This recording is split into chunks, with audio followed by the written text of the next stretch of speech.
হে বাঙালি, নমস্কার, welcome to my another blog. তো তোমরা সবাই ভালো আছো? তো বন্ধুরা, আজকে আমি দেখতে পাচ্ছ যে জমি আছে, জমির মাঝখানে একটা গাছ আছে, একাই বসে আছি। তার কারণ রুমের একটা খিটখিট বা রুমের মধ্যে সব সময় থাকলে একটা কেমন মন আনচান করে বা কেমন করে না, তার জন্য ভালো লাগছিল না। রুমে আপাতত আমরা আছি দুজনের একজন সেই রুমে আছে, আমিও আছি। তাও কেমন যে ভালো লাগছে না। ঠিক আছে, যেতে বেরিয়ে পড়লাম একটু সাইডের দিকে, সাইডে এই গাছের ছায়ায় একটু বসতে। এখানে দেখি যাই বলে একটু বসবো, ভালো লাগবে, দিয়ে বেরিয়ে চলে এসেছি। আর এই যে গাছের ছায়ায় বসে করে তোমাদের জন্য ভিডিওটা শ্যুট করছি। ওই যে দেখতে পাচ্ছ ওইখানে রুমগুলো দেখা যাচ্ছে না, ওই রুমের মধ্যেই আমরা থাকি। ওই বিল্ডিংয়ের যে রুমগুলো আছে উপরের 3 নম্বরে, ওই রুমগুলোতেই থাকি। তোমাদের সরস্বতী পূজা কেমন কাটলো? ভালো কাটলো তো? চলে এসেছিলাম কাজে, ওই জন্য এইদিকেই রুমের মধ্যে সরস্বতীও হয়ে গেল আর পূজাও হয়ে গেল। জানতেও পেলাম না যে কেমন সরস্বতী পূজা হলো না হলো। আবার গ্রামের মধ্যে একটা বিপদ হয়ে গেছে। বিপদ বলতে কারেন্ট তার ছিঁড়ে করে পড়ে গেছে, যেতে দুটো গরু মারা গেছে আমাদের গ্রামে। তো এইখানে দেখলাম, দেখে খারাপও লাগলো খবরটা শুনে করে, যে বাঁধা ছিল গরুগুলো দুটো না, তার জন্য যদি হয়তো খুলে থাকতো তাহলে পালাতে হয়তো পারতো। হঠাৎ এরকম কেস কেন যে হয়? আরেকবার এরকম পুজোর সময় এরকমই কেসটা হয়েছিল, কি কারণে হয়েছিল না হয়েছে সেটা বুঝতে পারছি না। সেবারে আরেকবারে ওই রকম হঠাৎ পুজো চলছে, তার ছিঁটে পড়ে গেছে। আবার এবারে পুজো টুজো সব শেষ হয়ে গেছে, দিয়ে তারপরে পড়েছে। কি এখন কিসের জন্য হয়েছে না হয়েছে সেটা তো বলতে পারছি না, বুঝলে?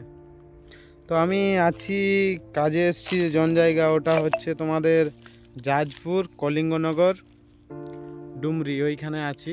এখানে যে টাটা স্টিল আছে কোম্পানি, ওই টাটা স্টিল কোম্পানির যে একটা ব্রাঞ্চ আছে, ওই ব্রাঞ্চটাতে কাজের জন্য এসেছি। তো প্ল্যান্টটা সবাই বলে যে সব থেকে টাটা স্টিলের যে প্ল্যান্ট আছে সব থেকে বড় প্ল্যান্ট হচ্ছে এটাই। তো এই প্ল্যান্টেই এসেছি। তো দেখা যাক, এখনও পর্যন্ত জয়েন তো করিনি, ভিতরের ব্যাপারটা কেমন কি না জানতে পারছি না, কাজের কেমন কি।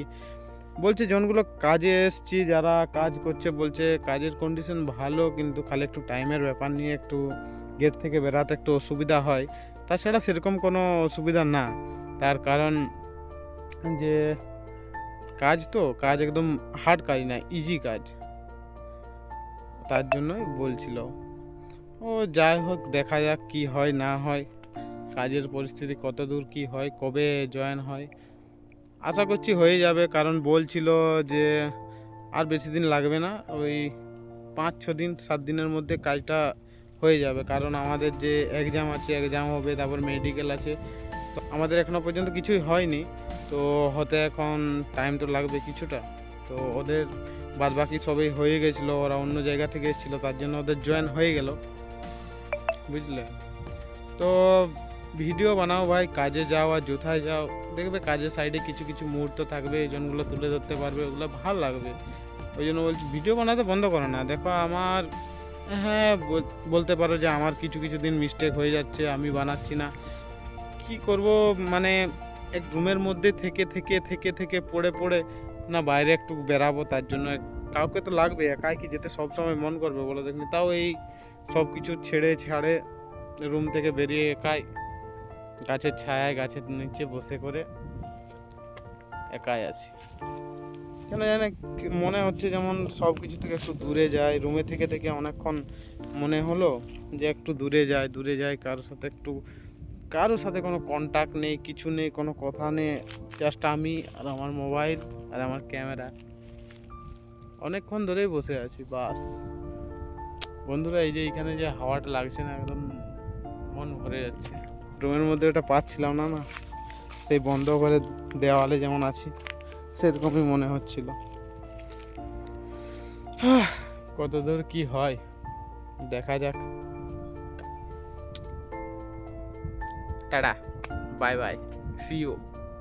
লাইক শেয়ার কমেন্ট বন্ধুরা, ওকে।